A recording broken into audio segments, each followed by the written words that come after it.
Aujourd'hui, nous devons faire face à une nouvelle qui nous appelle tous à une décision profonde et immédiate. Le pape Léon X, guide spirituel de notre temps, a reçu ces jours-ci un message qui ne peut être ignoré. Il ne provient pas d'une source humaine, mais de Notre-Dame, la Vierge Marie, apparue une nouvelle fois à Medjugorje. C'est une apparition que les voyants eux-mêmes décrivent comme différente de toutes les précédentes, chargée d'une urgence jamais ressentie auparavant, comme si le ciel avait choisi ce moment précis pour faire retentir un avertissement qui concerne l'humanité entière. Mes frères et sœurs, le temps presse. La Vierge a parlé avec une voix qui transmet un amour maternel, mais aussi une gravité que l'on ne peut ignorer. Ces paroles ont profondément touché le Saint-Père qui, depuis des jours, se retire en prière, conscient que ce qui a été révélé ne concerne pas seulement le destin de l'Église, mais la planète entière.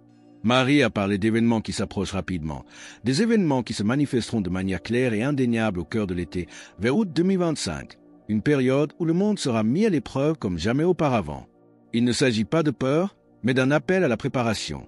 Dans son message, Notre-Dame a dit que le monde est désormais enveloppé d'une obscurité qui ne peut plus être ignorée. Les guerres se multiplient, les peuples se soulèvent les uns contre les autres, et la terre elle-même gémit sous le poids du péché.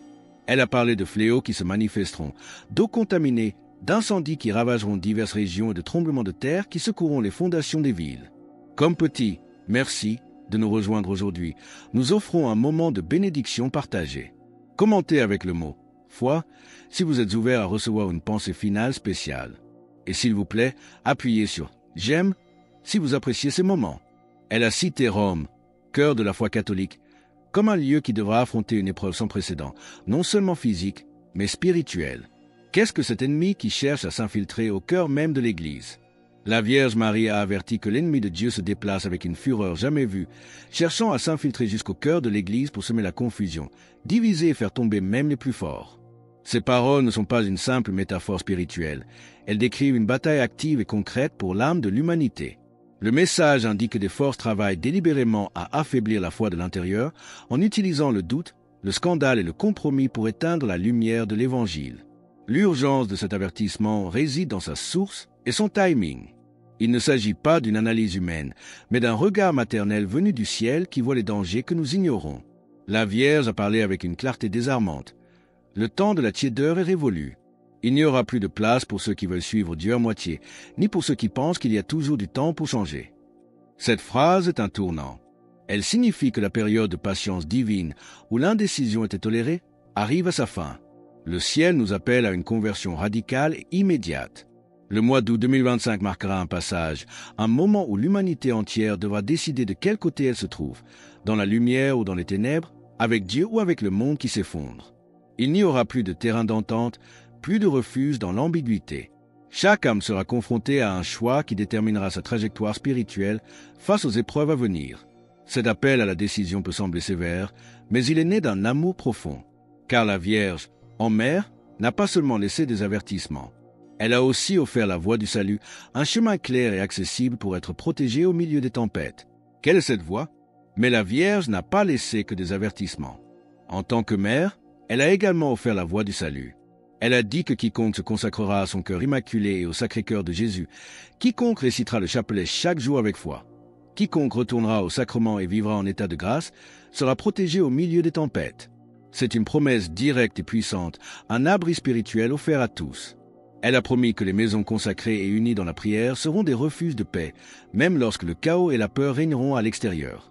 Elle a invité chaque famille à se réunir, à prier ensemble, à éteindre les distractions que l'ennemi utilise pour affaiblir la foi et à faire du Christ le centre de leur vie quotidienne. Le message se poursuit avec des paroles qui ne laissent aucune place au doute. Mes enfants, Satan sait que son temps est court et c'est pourquoi il agit avec férocité. Il veut détruire les familles, semer la confusion chez les jeunes, éteindre la foi et transformer l'Église en une coquille vide, privée de la force de l'Évangile. Il utilise les divisions, les scandales et même des figures religieuses qui, sans s'en rendre compte, ouvrent la voie aux grands trompeurs. Mais vous ne devez céder ni à la peur ni au désespoir. Moi, votre mère, je suis à vos côtés et j'intercède jour et nuit pour chacun de vous.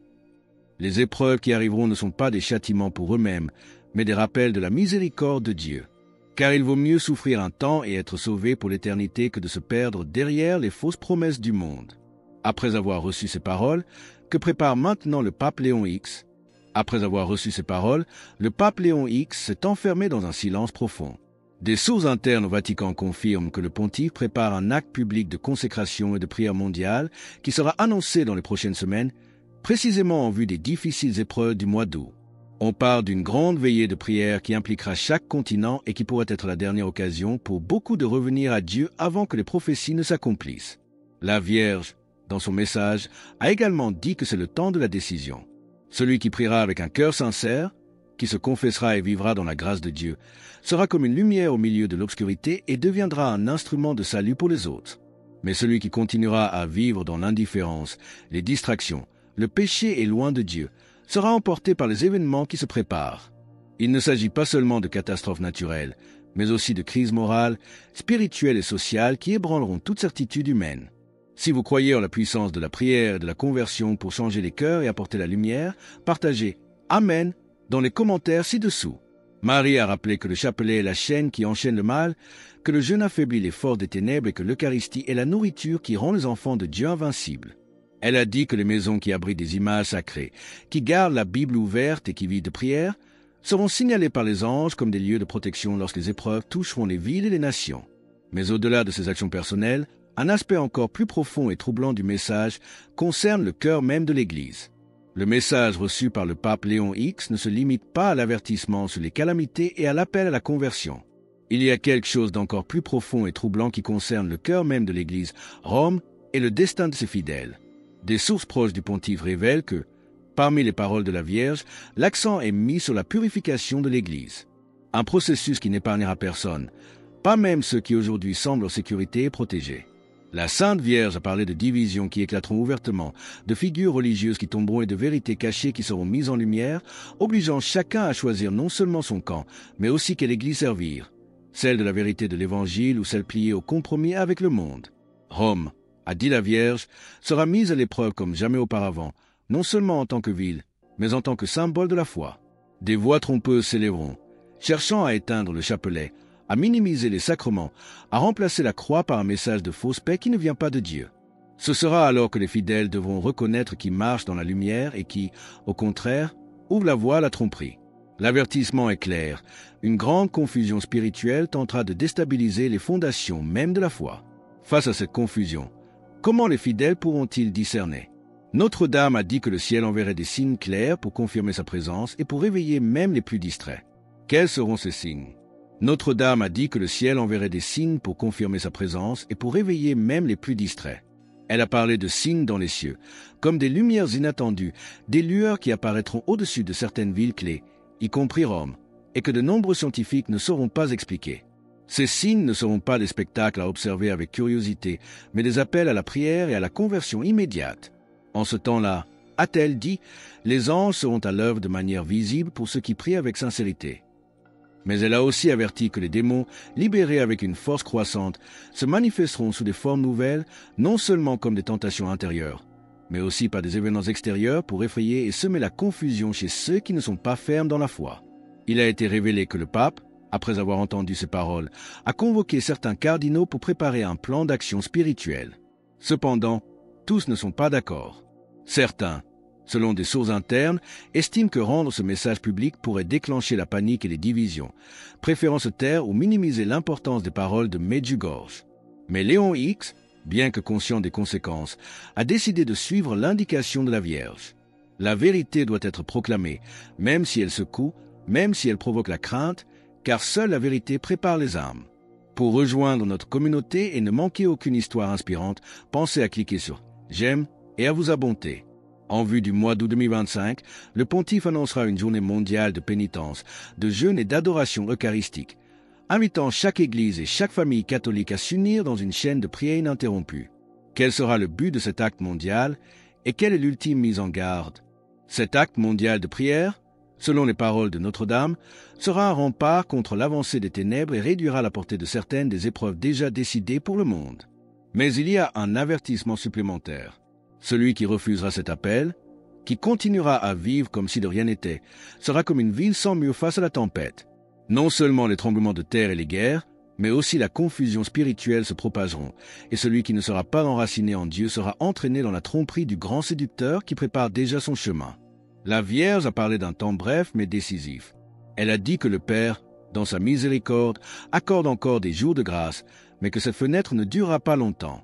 Le mois d'août marquera le début d'une purification qui s'étendra sur les mois suivants, touchant peuples et nations sans distinction, mais surtout rappelant les cœurs lointains. De nombreux signes apparaîtront pour ceux qui sauront regarder. Rome, dans le message, est décrite comme un phare qui risque de s'éteindre si ses pasteurs ne retournent pas à la source de la foi. Frères et sœurs, ces paroles ne sont pas des théories. Elles ont été confirmées par les voyants de Medjugorje, qui décrivent le visage de la Vierge sillonné de larmes tandis qu'elle prononce ses avertissements. Il nous est demandé d'agir maintenant, de préparer non seulement nos esprits, mais aussi nos familles, en faisant de nos maisons des sanctuaires vivants. Le mal ne pourra rien contre celui qui vit uni à Dieu. Le ciel nous appelle maintenant, pas demain. Priez, convertissez-vous, et si vous croyez en cet appel, écrivez dans les commentaires. Me voici, Marie, je t'appartiens, pour vous unir à la chaîne de cœur que le ciel rassemble comme un bouclier de protection. Et votre parcours ne doit pas s'arrêter ici. Cliquez sur la vidéo qui apparaît maintenant sur votre écran.